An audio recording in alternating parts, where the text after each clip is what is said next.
मागच्या लेक्चरमध्ये आपण बघितलं होतं प्रॅक्टिस सेट 48. या लेक्चरमध्ये बघणार आहोत प्रॅक्टिस सेट 49. तर बघा first question, find the Pythagorean triplet from a following set of the number. ठीक आहे, तर खालील काही ट्रिपलेट दिले आहे म्हणते, दिले आहे 3चे 3चे 3चे, त्याला म्हणतो आपण ट्रिपलेट. तर हे पायथागोरियन ट्रिपलेट आहे का म्हणते, म्हणजे पायथागोरसच्या सिद्धांतनुसार थेरमनुसार चालते की नाही चालत म्हणते. ठीक आहे, तर बघा 3, 4, 5 चला बघू आन्सर बघू आणि थेट आन्सरच समजून घेऊ आपण. फर्स्ट क्वेश्चन बघा 3, 4, 5 हे ट्रिपलेट दिलं आहे. ठीक आहे, लॉंगेस्ट साईड कोणती आहे याच्यातून 5 आहे. 5चा स्क्वेअर केला मी इक्वल्स टू 25, याला इक्वेशन नंबर 1 दिलं. ठीक आहे, रिमेनिंग साईड कोणत्या वाचल्या 3 आणि 4 वाचले, तर 4चा स्क्वेअर प्लस 3चा स्क्वेअर इक्वल्स टू 4चा स्क्वेअर काय आला 16 9 आणि 3चा स्क्वेअर 9 आला इक्वल्स टू 25, याला इक्वेशन नंबर 2 दिला. आता पायथागोरस ट्रिपलेट म्हणजे पायथागोरसचा थेरम इथे सॅटिस्फाईड होत असेल. म्हणजेच पायथागोरसचा थेरम काय आहे, हायपोटेनियसचा स्क्वेअर हे कोणाच्या बरोबर असते म्हणते, या दोन साईडच्या स्क्वेअरच्या बेरजे बरोबर असते म्हणते. ठीक आहे, तर हे दोन साईडची बेरीज केली 25 आलं आणि हायपोटेनियस काय होतं आपलं 25 होतं. ठीक आहे, तर हे दोन्ही पण इक्वल आहे.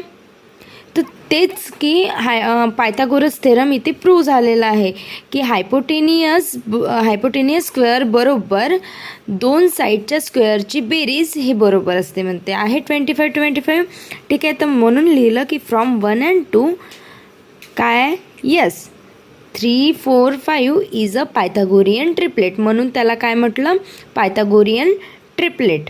ठीक आहे, नेक्स्ट क्वेश्चन बघा 2, 4, 5 दिलं आहे. तर सेम हॅज इट इज करायचं. लॉंगेस्ट साईड काय आहे 5 आहे, 5चा स्क्वेअर करायचा 25 लिहिलं, इक्वेशन नंबर 1 दिलं. रिमेनिंग साईड कोणत्या आहे 2 आणि 4, 2चा स्क्वेअर प्लस 4चा स्क्वेअर केला, 2चा स्क्वेअर काय आला 4 आला, 4चा स्क्वेअर 16 आला, 4 आणि 16 प्लस केली तर 20 येते, याला इक्वेशन नंबर 2 दिला.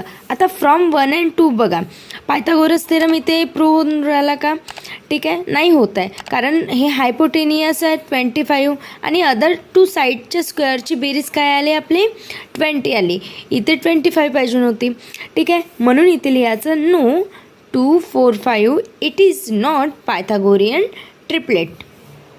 आता बघा थर्ड क्वेश्चन 4, 5, 6 लॉंगेस्ट साईड घेतली 6 आहे लॉंगेस्ट साईड, 6चा स्क्वेअर केला 36 आले, इक्वेशन नंबर 1 दिलं. रिमेनिंग साईड काय आहे 4, 5 आहे, 4चा स्क्वेअर प्लस 5चा स्क्वेअर केला. ठीक आहे, 4चा स्क्वेअर काय आहे 16 आहे, 5चा स्क्वेअर 25 आहे, या दोघांची प्लस केली तर 41 आन्सर निघाला. तर 41 36 इक्वल आहे का, नाही आहे, तर मग हा पायथागोरस थेरम प्रूव्ह करते का, नाही करत. तर from 1 and 2 no 4, 5, 6 it is not Pythagorean triplet, म्हणजे हे पायथागोरस थेरम प्रूव्ह नाही करत, तर पायथागोरस ट्रिपलेट पण नाही आहे. ठीक आहे, फोर्थ क्वेश्चन बघा 2, 6, 7 लॉंगेस्ट साईड घेतली मी 7 आहे लॉंगेस्ट साईड, 7चा स्क्वेअर केला 49 आले, इक्वेशन नंबर 1 दिलं याला. रिमेनिंग साईड आहे 2 आणि 6, 2चा स्क्वेअर केला प्लस 6चा स्क्वेअर केला, 2चा स्क्वेअर 4 आला आणि 6चा स्क्वेअर 36 आला, या दोघांची प्लस केली 40 आला आन्सर, इक्वेशन नंबर 2 दिलं याला. ते equation number 1 equation number 2 observe करा, इथे 49 आहे हायपोटेनियस, हा 49 आला का, नाही 40 आला. तर मग फ्रॉम 1 and 2 आपण काय लिहू no 2, 6 and 7 is not a Pythagorean triplet. Next question बघा फिफ्थवाला 9, 40, 41 लॉंगेस्ट साईड घेतली 41चा स्क्वेअर केला 1681 आला आणि इक्वेशन नंबर 1 दिलं. रिमेनिंग साईड काय 9 स्क्वेअर प्लस 40 स्क्वेअर केला याला इक्वल्स टू 81, 9चा स्क्वेअर प्लस 1600, मग याला ह्या दोघाला प्लस केला तर काय आलं 1681. फ्रॉम 1 and 2 बघा तुम्ही हायपोटेनियस जसा आहे तसंच अदर टू साईड स्क्वेअरची बेरीज आली. ठीक आहे, तर हे काय करते पायथागोरस थेरम हा फॉलो करते. ठीक आहे, तर मग लिहायचं from 1 and 2 yes 9, 40, 41 it is a Pythagorean triplet. Pythagoras theorem जर फॉलो करत असेल तर हे काय आहे पायथागोरियन ट्रिपलेट आहे.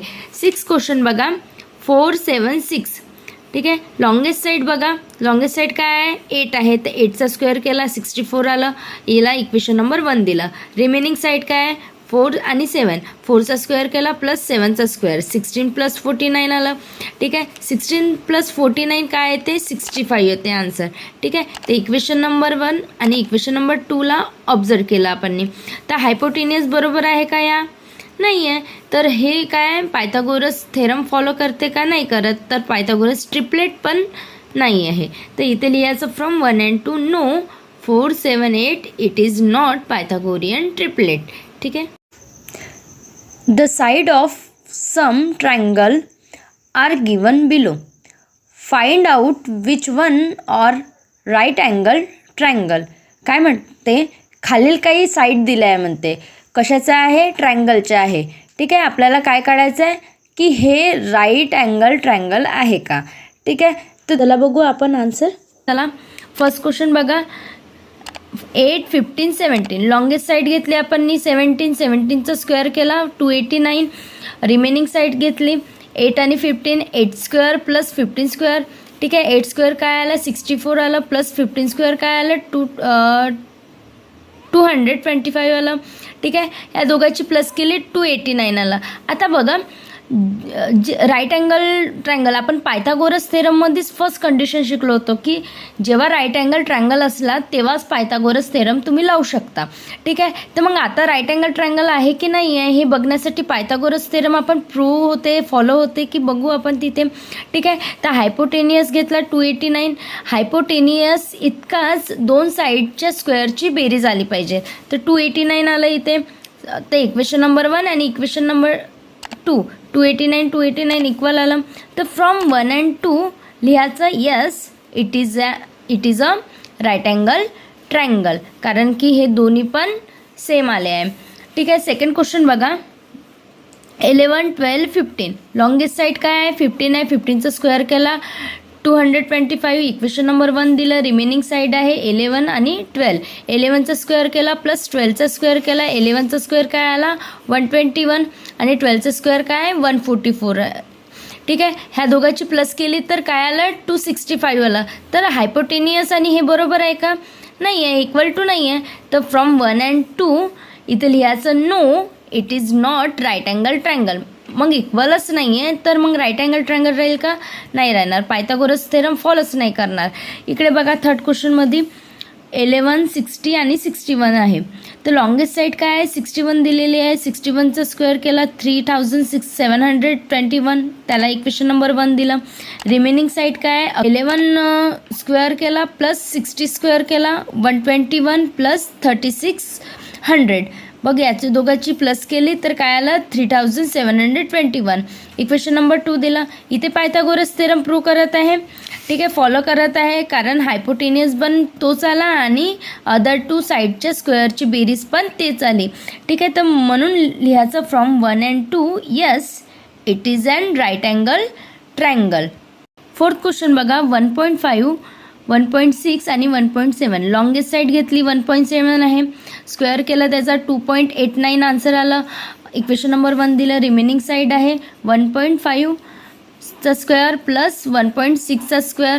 ठीक आहे, 1.5चा स्क्वेअर काय येते 2.25 प्लस 1.6चा स्क्वेअर काय येते 2.56. या दोघांची प्लस केली तर काय आला आन्सर 4.81. आता इक्वेशन नंबर 1 आणि इक्वेशन नंबर 2 ऑब्झर्व केलं तर इक्वल आहे का, नाही आहे. म्हणून लिहायचं इथे from 1 and 2 no it is not a right angle triangle. Right angle triangle राहील का, नाही राहणार. तर इथे बघा फिफ्थ क्वेश्चनमध्ये 40, 20, 30. ठीक आहे, लॉंगेस्ट साईड आहे काय आहे 40 आहे. 40चा स्क्वेअर केला 1600 आन्सर आलं. इक्वेशन नंबर फर्स्ट दिलं. रिमेनिंग साईड काय आहे 20 आणि 30. 20चा स्क्वेअर केला प्लस 30चा स्क्वेअर केला इथे. ठीक आहे, 20चा स्क्वेअर काय आला 400 आला. 30चा स्क्वेअर काय आला 900 आला. मग या दोघांची प्लस केली तर काय येते आन्सर 1300 येते. इक्वेशन नंबर 2 दिला. आता फ्रॉम 1 and 2 बघा हे इक्वल आहे का, नाही आहे. तर मग लिहायचं from 1 and 2 no it is not a right angle triangle. Please like, share and subscribe.